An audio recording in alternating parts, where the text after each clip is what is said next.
Hello everyone, U P S C mind game ಚಾನಲ್ಗೆ ನಿಮಗೆಲ್ಲರಿಗೂ ಸ್ವಾಗತ. ಜಿಯೋಗ್ರಫಿಯಲ್ಲಿ ಇವತ್ತು ನಾವು ಲ್ಯಾಂಡ್ ಫಾರ್ಮ್ಸ್ ಬಗ್ಗೆ ಡಿಸ್ಕಸ್ ಮಾಡೋಣ.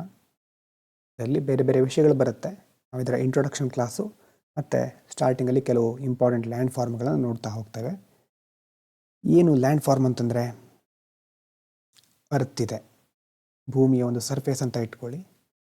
ಸರ್ಫೇಸ್ ಮೇಲ್ಗಡೆ ತುಂಬ ರೀತಿಯ ಭೂಮಿಯ ರೂಪಗಳು ನಮ್ಗೆ ಕಾಣಿಸ್ತಾ ಬರುತ್ತೆ ಅಲ್ವಾ. ಒಂದು ಕಡೆ ದೊಡ್ಡ ದೊಡ್ಡ ಮೌಂಟೇನ್ಗಳಿರ್ಬೋದು, ಇನ್ನೊಂದು ಕಡೆ ಸ್ಟೀಪ್ ಆಗಿರೋ ವ್ಯಾಲಿಗಳಿರ್ಬೋದು, ಇದಾದಮೇಲೆ ಕೆಲವೊಂದು ಕಡೆ ಪ್ಲ್ಯಾಟೂಗಳಿರುತ್ತೆ ಅಲ್ವಾ. ಅದಾದಮೇಲೆ ಕೆಲವೊಂದು ಕಡೆ ಗುಡ್ಡ ಇರುತ್ತೆ, ಹಿಲ್ಗಳಿರುತ್ತೆ. ಈ ಥರ it's land form, it's simply a natural shape on earth surface. ಭೂಮಿ ಮೇಲ್ಗಡೆ ನ್ಯಾಚುರಲ್ ಆಗಿ ಬೇರೆ ಬೇರೆ ಥರ ಸರ್ಫೇಸ್ನಲ್ಲಿ ಶೇಪ್ಗಳು ಯಾವ್ದ್ಯಾವ್ದು ಇರುತ್ತಲ್ವಾ. ಮೌಂಟೇನು, ವ್ಯಾಲಿ, ಪ್ಲ್ಯಾಟು, ಹಿಲ್ಲು, ಇಂತಹ ಒಂದು ಶೇಪ್ಗಳಿಗೆ ನಾವು ಲ್ಯಾಂಡ್ ಫಾರ್ಮ್ ಅಂತ ಕರೀತೇವೆ.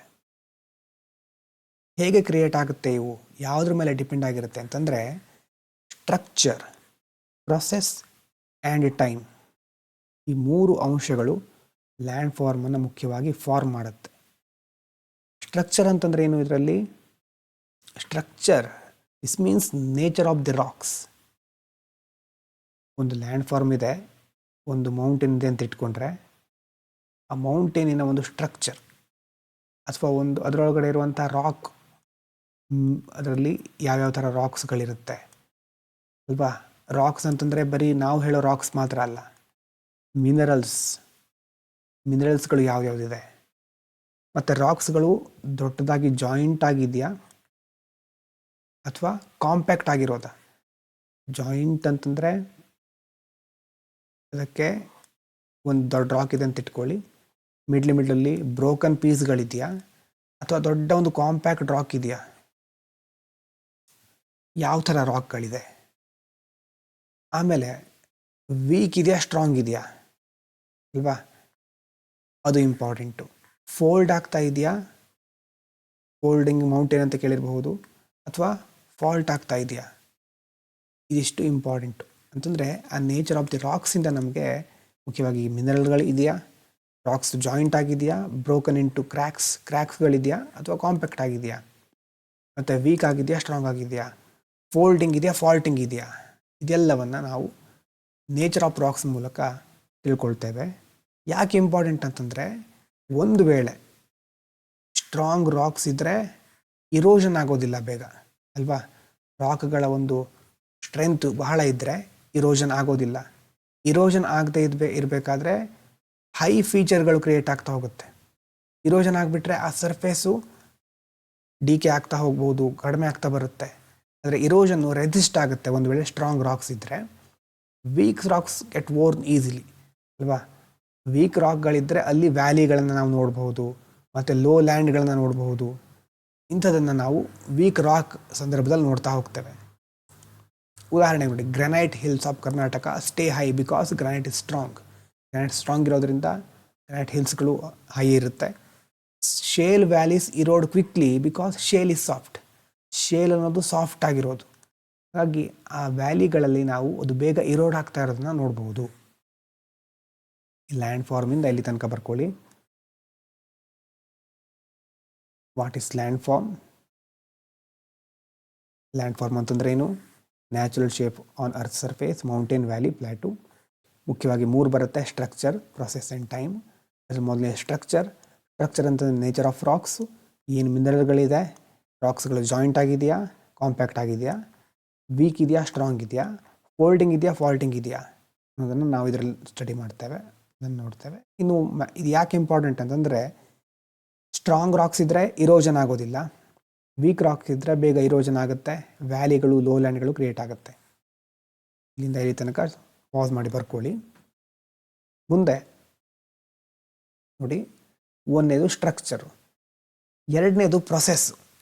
ನಾವು ಏನು ನೋಡ್ತಾ ಇದ್ದೇವೆ ಇಲ್ಲಿ, land form is an outcome of structure, process and time ಅಂತ ಬಂದಿದೆಯಲ್ವಾ. ಸ್ಟ್ರಕ್ಚರ್ ಅಂತಂದರೆ ಇದು ಮೊದಲನೇದು. ಇದು ಪ್ರೊಸೆಸ್ ಅಂತಂದರೆ ಏನು? This means which geomorphic agent is dominant in an area ಅಲ್ವಾ. ಆ ಒಂದು ಪ್ರದೇಶದಲ್ಲಿ ನದಿ ಹರಿತಾ ಇದೆಯಾ, ನದಿ ಹರಿತಾ ಇದೆಯಾ, ಅಥವಾ ಗಾಳಿ ಜೋರಾಗಿ ಬೀಸ್ತಾ ಇದೆಯಾ, ಅಥವಾ ಗ್ಲೇಷಿಯರ್ಗಳಿದೆಯಾ, ಇಂತಹ ಒಂದು ಪ್ರೊಸೆಸ್ ಯಾವುದಿದೆ ಅದರಲ್ಲಿ, ಜಿಯೋಮಾರ್ಫಿಕ್ ಏಜೆಂಟ್ಗಳು ಯಾವುದಿದೆ ಅನ್ನೋದು ಇಂಪಾರ್ಟೆಂಟ್ ಇಲ್ಲಿ. ಏಜೆಂಟ್ ಅಂತಂದರೆ ರಿವರ್ ಇರಬಹುದು, ವಿಂಡ್ಸ್ ಇರಬಹುದು, ಗ್ಲೇಷಿಯರ್ ಇರಬಹುದು. Whichever agent is strongest which will shape the land form the most. ಒಂದು ಭೂಭಾಗ ಇದೆ, ರಿವರ್ ಜಾಸ್ತಿ ಇದ್ದರೆ ಆ ರಿವರಿಂದಾಗಿ ಅಲ್ಲಿ ಲ್ಯಾಂಡ್ ಫಾರ್ಮ್ಗಳು ಕ್ರಿಯೇಟ್ ಆಗ್ತಾ ಹೋಗುತ್ತೆ. ವಿಂಡ್ ಜಾಸ್ತಿ ಇದ್ದರೆ ಅಲ್ಲಿ ಸಹ ನೋಡ್ಬೋದು. ಉದಾಹರಣೆಗೆ ನೋಡಿ, river carve V shaped valleys, ದೊಡ್ಡ ಒಂದು ಪರ್ವತಗಳ ನಡುವೆ ವಿ ಶೇಪ್ಡ್ ವ್ಯಾಲಿಗಳು ಕಂಡು ಬರುತ್ತೆ. ಇಲ್ಲಿ ರಿವರ್ ಹೋಗೋದನ್ನು ನೀವು ನೋಡಿರಬಹುದು. ಪರ್ವತಗಳ ನಡುವೆ ರಿವರ್ ಹೋಗಿ ವ್ಯಾಲಿಗಳನ್ನು ದೊಡ್ಡದು ಮಾಡ್ತಾ ಹೋಗುತ್ತೆ, ವಿ ಶೇಪ್ಡ್ ವ್ಯಾಲಿಗಳನ್ನು ನೋಡಬಹುದು. ಇನ್ನು ಗ್ಲೇಷಿಯರ್ಗಳು ಯು ಶೇಪ್ಡ್ ವ್ಯಾಲಿಗಳನ್ನು ಫಾರ್ಮ್ ಮಾಡುತ್ತೆ. ಡೆಸರ್ಟ್ಗಳಲ್ಲಿ ವಿಂಡ್ಸ್ ಸ್ಯಾಂಡ್ ಡ್ಯೂನ್ಸ್ ಅಂತ ನೀವು ಕೇಳಿರಬಹುದು, ಅಂತ ಡ್ಯೂನ್ಗಳನ್ನು ಕ್ರಿಯೇಟ್ ಮಾಡ್ತಾ ಹೋಗುತ್ತೆ. ಮುಂದೆ ನೋಡ್ತೇವೆ ಡೆಸರ್ಟ್ ಲ್ಯಾಂಡ್ ಫಾರ್ಮಲ್ಲಿ. ಅದಾದರೆ ಇಲ್ಲಿ ಫೋಕಸ್ ಮಾಡ್ತಿರೋದು ಪ್ರೊಸೆಸ್ ಮೇಲೆ. ಪ್ರೊಸೆಸ್ ಆಗಬೇಕು ಅಂತಂದರೆ ಅಲ್ಲಿ ಏಜೆಂಟ್ಗಳು ಬೇಕು. ಏಜೆಂಟ್ಗಳು ಯಾವುದು, ರಿವರು, ವಿಂಡು, ಮುಖ್ಯವಾಗಿ ಗ್ಲೇಷಿಯರ್ಸ್. ಯಾವ ಏಜೆಂಟ್ ಸ್ಟ್ರಾಂಗ್ ಆಗಿರುತ್ತೋ ಅದರಿಂದ ಲ್ಯಾಂಡ್ ಫಾರ್ಮ್ ಆಗುತ್ತೆ, ಶೇಪ್ ಆಗುತ್ತೆ. ಈ ಪ್ರೊಸೆಸ್ ಬಗ್ಗೆ ಬರ್ಕೊಳ್ಳಿ. ಈಗ ಪ್ರೊಸೆಸ್ ಬರ್ಕೊಂಡು ಪಾಸ್ ಮಾಡಿ ಬರ್ಕೊಂಡು ಮುಂದೆ ಟೈಮ್ ಮೂರನೇದು. Every land form goes through the stages. ಯಾವ ಥರ? ಮೊದಲನೇದು ಯೂತ್ಫುಲ್ ಸ್ಟೇಜ್. ಪ್ರತಿ ಲ್ಯಾಂಡ್ ಫಾರ್ಮಲ್ಲೂ 3 ಸ್ಟೇಜ್ ಇರುತ್ತೆ ಮುಖ್ಯವಾಗಿ. ಯೂತ್ಫುಲ್ಲಲ್ಲಿ ಸ್ಟೀಪ್ ಸ್ಲೋಪ್ಗಳು ಸ್ಟೀಪ್ ಆಗಿರುತ್ತೆ, ಅಥವಾ ಫ್ಲ್ಯಾಟು ಇರಬಹುದು, ಯಾವುದೇ ಇರಬಹುದು. ಸ್ಲೋಪ್ಗಳು ಸ್ಟೀಪ್ ಆಗಿರುತ್ತೆ, ಇರೋಷನ್ ಜಾಸ್ತಿ ಆಗೋದಿಲ್ಲ. ಆಮೇಲೆ ಮೆಚೂರ್ ಸ್ಟೇಜಲ್ಲಿ ಸ್ವಲ್ಪ ಸ್ಮೂತ್ ಆಗ್ತಾ ಹೋಗುತ್ತೆ. ಓಲ್ಡ್ ಏಜಲ್ಲಿ ನಿಯರ್ಲಿ ಫ್ಲ್ಯಾಟ್ ಆಗುತ್ತೆ ಅಂತ. ಅದರ ಅರ್ಥ, ಈಗ ಮನುಷ್ಯನಿಗೆ ಹೇಗೆ ಜೀವನದಲ್ಲಿ ಬೇರೆ ಬೇರೆ ಯೂತು, ಮೆಚೂರ್, ಓಲ್ಡ್ ಏಜ್ ಅಂತ ಇರುತ್ತಲ್ವ, ಅದೇ ಥರನೇ ಲ್ಯಾಂಡ್ ಫಾರ್ಮಿಗೂ ಸಹ ಹಾಗೆ. ಮೊದಲು ಯೂತ್ನಲ್ಲಿ ಅದು ತುಂಬ ದೊಡ್ಡ ಮಟ್ಟದಲ್ಲಿ ಬೆಳೀತಾ ಇರುತ್ತೆ. ಆಮೇಲೆ ಅದು ಒಂದು ಬೆಳವಣಿಗೆ ಹಂತ ತಲುಪಿದ ಮೇಲೆ, ಮೆಚೂರ್ ಆದಮೇಲೆ ನಿಧಾನವಾಗಿ ಓಲ್ಡ್ ಆಗ್ತಾ ಬರುತ್ತೆ. ಮೊದಲು ದೊಡ್ಡ ಎತ್ತರಕ್ಕಿರೋದು ಈಗ ಫ್ಲ್ಯಾಟ್ ಆಗಲಿಕ್ಕೆ ಸ್ಟಾರ್ಟ್ ಆಗುತ್ತೆ. So time decides whether the land form is young, mature or old. Time decide ಮಾಡೋದು ಯಾವ ಹಂತದಲ್ಲಿದೆ ಅಂತ. ಹಾಗೆ ಈ ಟೈಮಿನ ಬಗ್ಗೆ ಸಹ ಬರ್ಕೊಳ್ಳಿ. ಇದಾದ್ಮೇಲೆ ನಿನ್ನೆ ನೋಡಿದ್ದೆ ನಾವು ಎಂಡೋಜೆನೆಟಿಕ್ ಮತ್ತು ಎಕ್ಸೋಜೆನೆಟಿಕ್ ಫೋರ್ಸಸ್ಗಳು ಅಲ್ವಾ. So land forms are shaped by 2 opposite forces working together. ಭೂಮಿ ಹೀಗಿದೆ, ಒಳಗಡೆಯಿಂದ ಅಫೆಕ್ಟ್ ಆಗೋದು ಎಂಡೋಜೆನೆಟಿಕ್, ಹೊರಗಡೆಯಿಂದ ಅಫೆಕ್ಟ್ ಆಗೋದು ಎಕ್ಸೋ ಅಲ್ವಾ. ಹಾಗಾಗಿ ಈ 2 ಫೋರ್ಸ್ಗಳು ಲ್ಯಾಂಡ್ ಫಾರ್ಮ್ಗಳನ್ನ ಶೇಪ್ ಮಾಡ್ತಾ ಇರುತ್ತೆ. Land forms shaped by 2 opposite forces working together. ಒಂದೇ ಸಾರಿ ಕೆಳಗಡೆಯಿಂದ ಎಂಡೋಜೆನಿಕ್ ಆಗ್ತಾ ಇದೆ, ಮೇಲ್ಗಡೆಯಿಂದ ಎಕ್ಸೋಜೆನೆಟಿಕ್ ಆಗ್ತಾ ಇದೆ. ಎಂಡೋಜೆನೆಟಿಕ್ ಅಂತಂದರೆ ಒರಿಜಿನೇಟ್ ಇನ್ಸೈಡ್ ದಿ ಅರ್ತು. ನಿನ್ನೆ ಬರ್ಕೊಂಡಿದ್ರೆ ಮತ್ತೆ ಬರ್ಕೊಳ್ಳೋದು ಬೇಡ, ಬೇಕಿದ್ರೆ ಮೆನ್ಷನ್ ಮಾಡ್ಕೋಬಹುದು. ಇಲ್ಲಿ ಫೋಲ್ಡಿಂಗ್ ಇರಬಹುದು, ಫಾಲ್ಟಿಂಗು, ವೋಲ್ಕ್ಯಾನಿಕ್ ಆಕ್ಟಿವಿಟಿ, ಇದೆಲ್ಲ ನೋಡ್ತೇವೆ. ಎಂಡೋ ಅನ್ನು ಏನಂತ ಕರಿತೇವೆ ನಾವು? ಕನ್ಸ್ಟ್ರಕ್ಟಿವ್ ಅಂತ ಕರಿತೇವೆ. ಯಾಕೆ ಕನ್ಸ್ಟ್ರಕ್ಟಿವು? ಅದರಿಂದ ಕ್ರಿಯೇಟ್ ಆಗುತ್ತೆ, ಹೈಟ್ ಇನ್ಕ್ರೀಸ್ ಆಗುತ್ತೆ, ಲ್ಯಾಂಡ್ ಫಾರ್ಮ್ಗಳ ಹೈಟ್ ಇನ್ಕ್ರೀಸ್ ಆಗುತ್ತೆ. ಅರ್ಥನ್ನು ಅಪ್ವರ್ಡ್ ಪುಷ್ ಮಾಡ್ತಾರೆ. ಮೌಂಟೇನ್ ಫಾರ್ಮ್ ಆಗೋದು, ಮೌಂಟೇನ್ ರೈಸ್ ಆಗೋದೆಲ್ಲ ನೋಡ್ತೀವಲ್ವ, ಫೋಲ್ಡಿಂಗು ಅಲ್ವಾ. ಆ ಥರ ಕನ್ಸ್ಟ್ರಕ್ಟಿವ್ ಫೋರ್ಸ್ಗಳು ಇದು ಎಂಡೋಜೆನೆಟಿಕ್.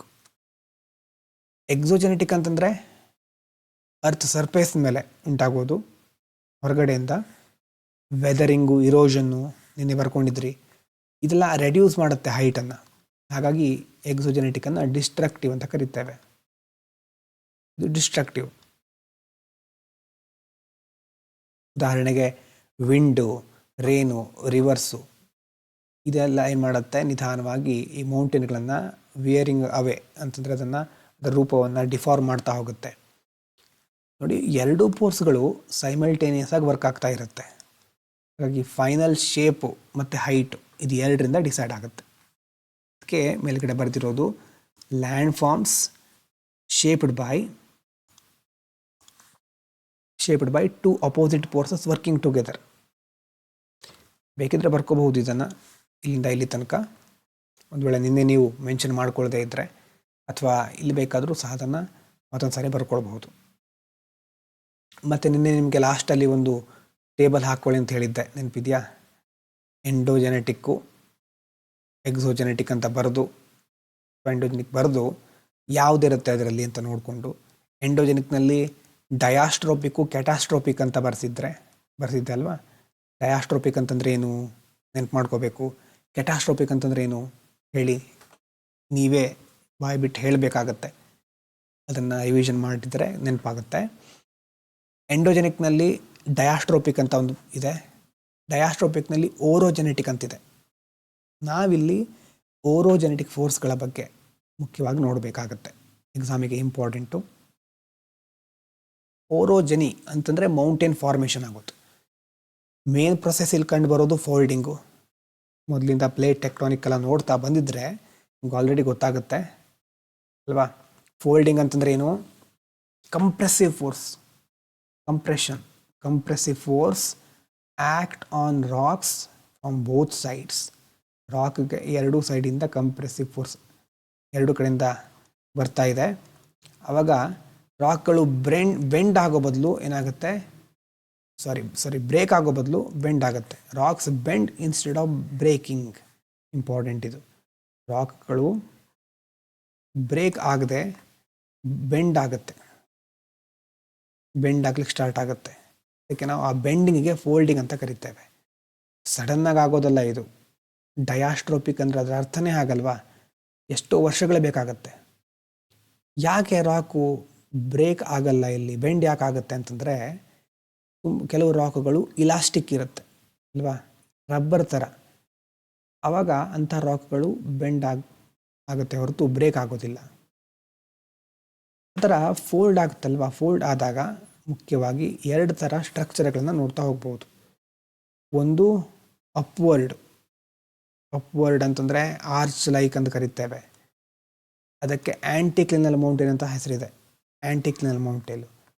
ಇನ್ನೊಂದು ಬೆಂಡ್ ಆಗಿ ಕೆಳಗಡೆ ಸಿಂಕ್ ಆಗೋದು, ಡೌನ್ವರ್ಡ್ ಟ್ರಫ್ ಅಂತ ಸಹ ಕರೀತಾರೆ, ಲೈಕ್ ವಿ ಅಂತಂದರೆ ಈ ಆ್ಯರೋ ಮತ್ತು ಈ ಆ್ಯರೋ. ಸಿಂಕ್ಲಿನಲ್ ವ್ಯಾಲಿ ಸಹ ಬರುತ್ತೆ ಇಲ್ಲಿ. ಆ್ಯಂಟಿಕ್ಲೈನ್ ಅಂತಂದರೆ ಅಪ್ವರ್ಡು, ನೆನಪಿರಲಿ ಅಪ್ವರ್ಡು. ಸಿಂಕ್ಲೈನ್ ಅಂತಂದರೆ ಸಿಂಕ್ ಆಗೋದು, ಕೆಳಗಡೆ ಹೋಗುತ್ತೆ ಅಂತ ನೆನಪಿಟ್ಕೊಳ್ಳಿ. Synclinal valley, anticlinal mountain. Rocks fold ಆದಾಗ ಮುಖ್ಯವಾಗಿ ಇದನ್ನು ನಾವು ನೋಡಬಹುದು, ಇವೆರಡನ್ನು ನೋಡಬಹುದು. What is folding? Compressive force rocks ಮೇಲೆ ಆ್ಯಕ್ಟ್ ಆಗೋದು ಎರಡೂ ಕಡೆಯಿಂದ. ಆವಾಗ ರಾಕ್ ಬೆಂಡ್ ಆಗುತ್ತೆ, ಬ್ರೇಕ್ ಆಗೋದಿಲ್ಲ. ಬೆಂಡಿಂಗಿಗೆ ಫೋಲ್ಡಿಂಗ್ ಅಂತ ಕರೀತಾರೆ.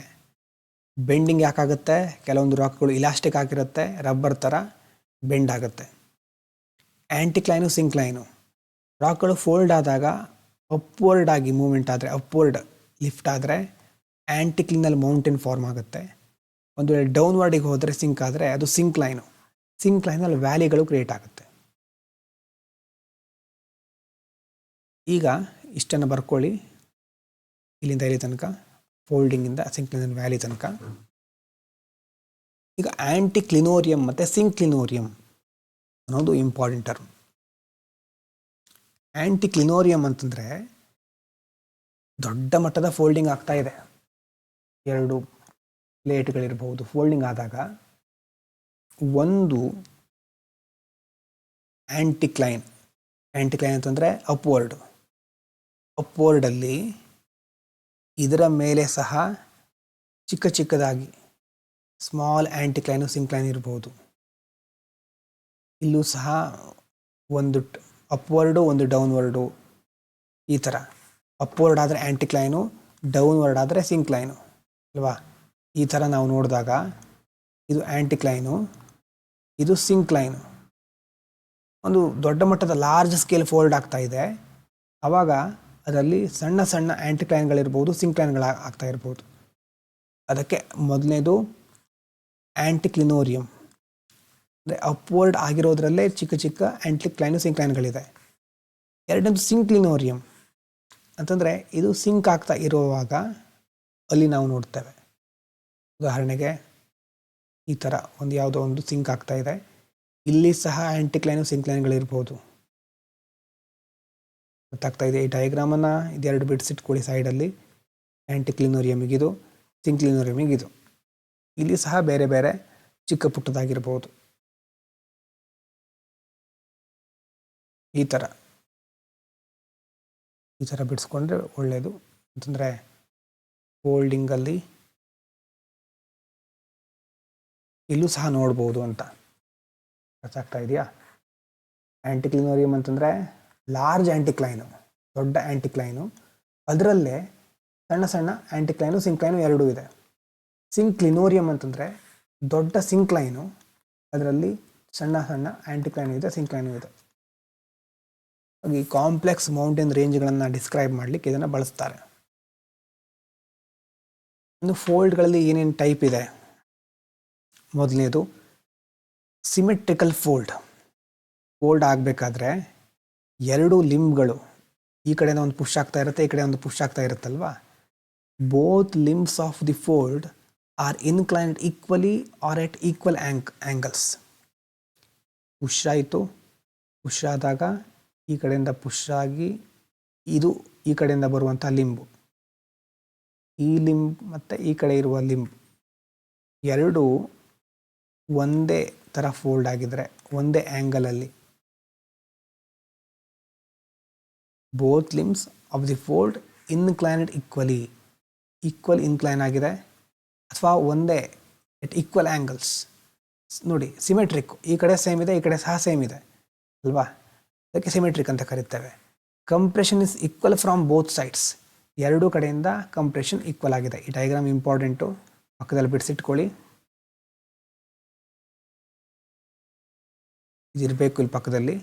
ಉದಾಹರಣೆಗೆ ಒಂದು ಪೇಪರನ್ನು ಎರಡೂ ಕಡೆಯಿಂದ ಪ್ರೆಸ್ ಮಾಡ್ತಾ ಇದ್ದೀರಿ, ಒಂದು ಪೇಪರ್ ಇದೆ, ಪೇಪರ್ ಶೀಟು, ಅದು ಎರಡೂ ಕಡೆಯಿಂದ ಈಕ್ವಲ್ ಆಗಿ ಕಂಪ್ರೆಸ್ ಆಗುತ್ತೆ, ಬೆಂಡ್ ಆಗುತ್ತೆ.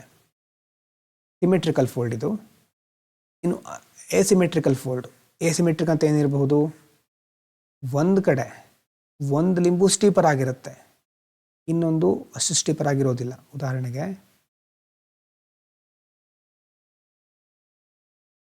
ಈ ಥರ ಈ ಕಡೆ ಸ್ಟೀಪ್ ಆಗಿದೆ,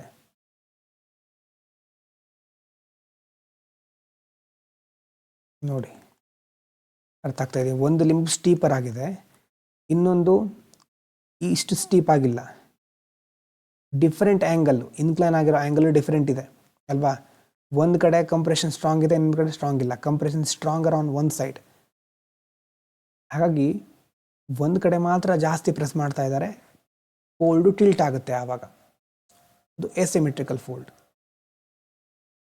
ಎಸಿಮೆಟ್ರಿಕಲ್ ಫೋಲ್ಡ್ ಮೇಲ್ಗಡೆ ಬರ್ಕೊಂಡಿದ್ದೀರಿ ಅಂದ್ಕೊಳ್ತೇನೆ. ಇಲ್ಲಿಂದ ಟೈಪ್ಸ್ ಆಫ್ ಫೋಲ್ಡಿಂದ ಬರ್ಕೊಳ್ಳಿ. ಮೊದಲು ಸಿಮೆಟ್ರಿಕಲ್ಲು, ಎರಡು ಕಡೆ ಸೇಮ್ ಇರುತ್ತೆ, ಎರಡು ಸೇಮ್ ಇದೆ. ಇದಾದಮೇಲೆ ಎಸಿಮೆಟ್ರಿಕಲ್ ಅಂತಂದರೆ ಒಂದು ಕಡೆ ಮಾತ್ರ ಸ್ಟೀಪ್ ಆಗಿರುತ್ತೆ, ಒನ್ ಲಿಂಬ್ ಇಸ್ ವೆರಿ ಸ್ಟೀಪರ್. ಇದು ಎಸಿಮೆಟ್ರಿಕಲ್ ಬಗ್ಗೆ ಇರೋದು. ಇನ್ನು ಮೋನೋಕ್ಲಿನಲ್ಲು ಮತ್ತು ಐಸೋಕ್ಲಿನಲ್ಲು. ಮೋನೋಕ್ಲಿನಲ್ ಅಂತಂದರೆ ಏನು? One limb is steep, other is gentle. Almost ಇಲ್ಲಿ ಹೇಗಿರುತ್ತೆ, ಮೇಲಿನ ಅಸಿಮೆಟ್ರಿಕ್ ಫೋಲ್ಡ್ ಥರನೇ ನಾವೇನಂತ ಕರಿತೇವೆ, one limb is steep, other is gentle. ಒಂದು ಬಹಳ ಜೆಂಟಲ್ ಆಗಿರುತ್ತೆ.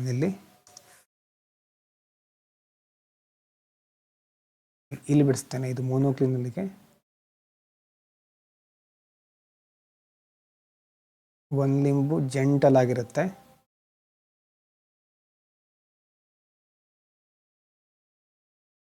ಇದೊಂಥರ ಅಸಿಮೆಟ್ರಿಕ್ ಫೋಲ್ಡಿನ ಒಂದು ಭಾಗ ಅಂತ ಹೇಳ್ಬೋದು, ಅದರದ್ದೇ ಒಂದು ಫಾರ್ಮ್ ಅಂತ ಹೇಳ್ಬಹುದು. Steep, symmetric asymmetrical, symmetrical asymmetrical, monoclinal ಐಸೋಕ್ಲಿನಲ್ಲು.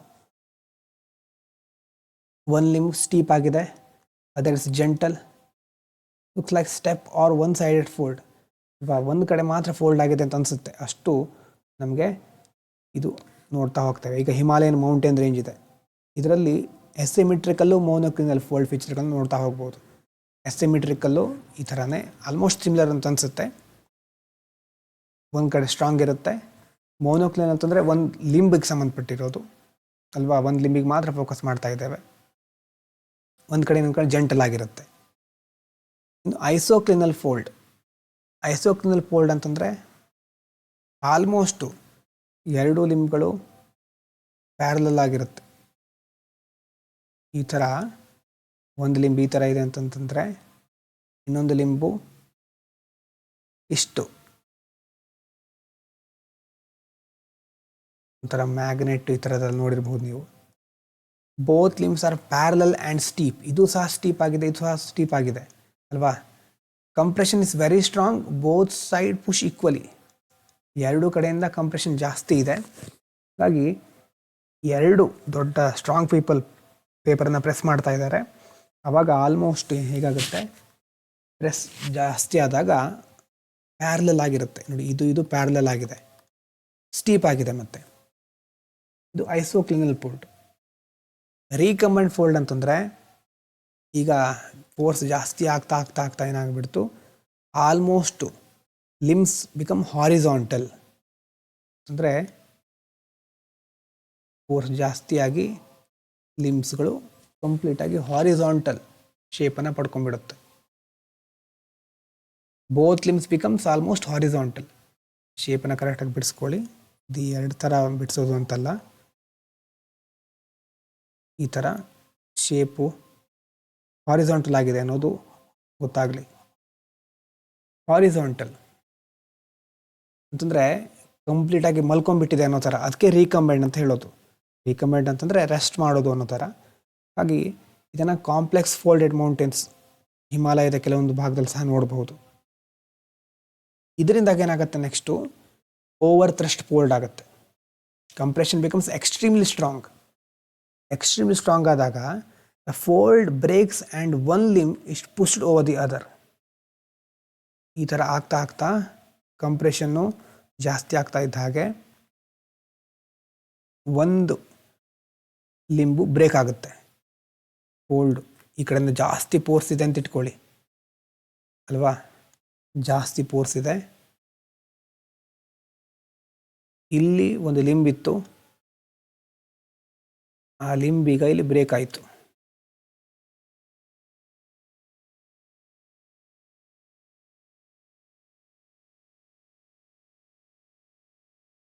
The fold breaks and one limb is pushed over the other. ಈಗ ಪುಷ್ ಆಗ್ತಾ ಇದೆ, ಒಂದಕ್ಕಿಂತ ಒಂದ್ರ ಮೇಲೆ ಒಂದು ಪುಷ್ ಆಗ್ತಾ ಇದೆ. ಆ ಸೆಂಟ್ರಲ್ ಪಾರ್ಟ್ ಬ್ರೇಕ್ ಆಗುತ್ತೆ, ಆವಾಗ ಲಿಂಬ್ಸ್ ಓವರ್ ರೈಡ್ ಆಗುತ್ತೆ, ಓವರ್ ಥ್ರಸ್ಟ್ ಫಾಲ್ಟ್ ಕ್ರಿಯೇಟ್ ಆಗುತ್ತೆ. ಇಲ್ಲಿ ಇದು ಓವರ್ ಥ್ರಸ್ಟ್ ಫೋಲ್ಡ್. ಇದಾದ ಮೇಲೆ ಬರೋದು ನ್ಯಾಪೆ.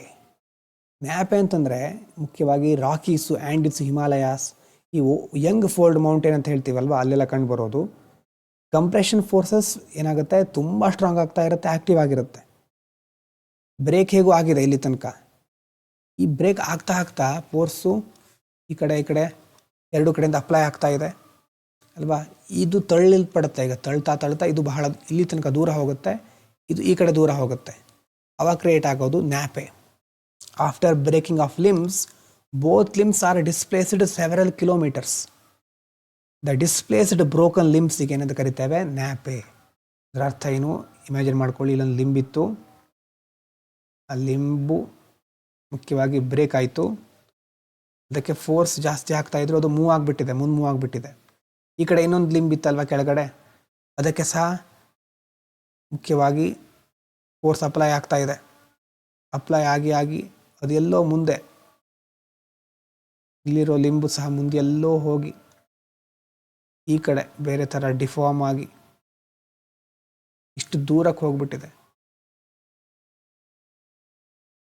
ಅಂದರೆ ಎಲ್ಲಿ ಸೆವೆರಲ್ ಕಿಲೋಮೀಟರ್ಸ್ ದೂರ ಇರಬಹುದು.